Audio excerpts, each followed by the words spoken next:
یہ اللہ کی رحمتوں کا موسم بہار ہے اور اہل ایمان کے لیے کرم نوازیوں، رحمات، برکات اور انوار کا لوٹ سیل میلہ ہے، جس میں گناہ گاروں کی بخشش و مغفرت کا ساماں ہوتا ہے اور اللہ ماہ صیام کی ہر شب کو گناہ گار جہنم کی آگ سے آزاد فرماتا ہے۔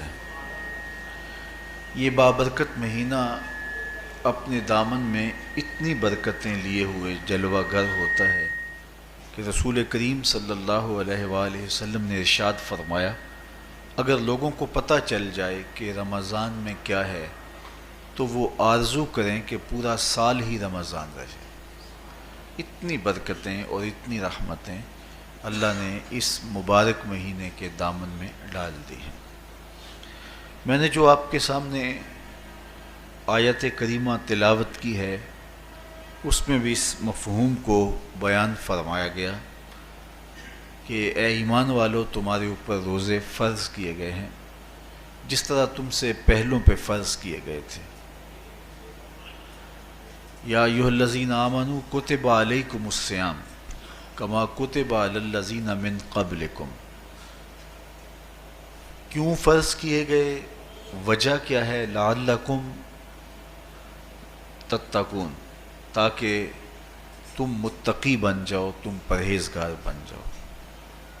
تو روزے کی فرضیت کا نتیجہ تقوی کا حاصل ہونا ہے، اتقاء کی دولت کا نصیب ہونا ہے۔ تو اس آیت کریمہ میں تین چیزیں بیان کی گئی۔ سب سے پہلی، اے ایمان والو، تمہارے اوپر روزے فرض کیے گئے۔ پھر دوسری بات، جس طرح تمہارے سے پہلوں پہ فرض کیے گئے۔ اور تیسری بات، تاکہ تمہیں تقوی کا نور نصیب ہو، تمہیں اتقاء کی دولت نصیب ہو۔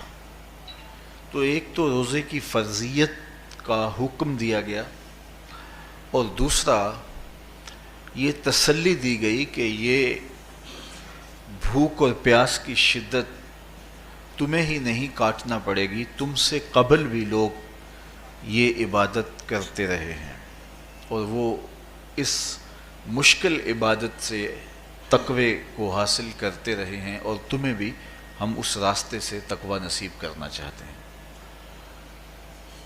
علامہ حقی علیہ رحمہ نے لکھا ہے کہ ملک تحمور الثالث، یہ حضرت آدم علیہ السلام کی اولاد سے تیسرا بادشاہ گزرا ہے، اس کے زمانے میں قحط پڑ گیا تھا، تو اس نے اپنی قوم کو یہ حکم دیا کہ ایک وقت کا کھانا آپ کھا لیں اور ایک وقت کا کھانا بچائیں اور وہ قحط زدہ علاقوں میں بھیجیں۔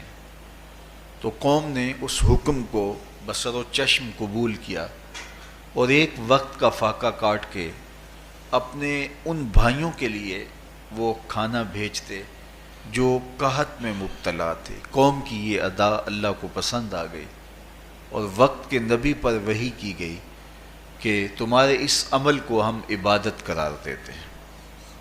تو حضرت آدم علیہ السلام کے بعد متصل ہی یہ عبادت فرض کی گئی، اور پھر جتنی بھی ملتیں، قومیں اور امتیں آئیں، ان میں روزے کی تحسین کی گئی اور روزے کی تلقین کی گئی۔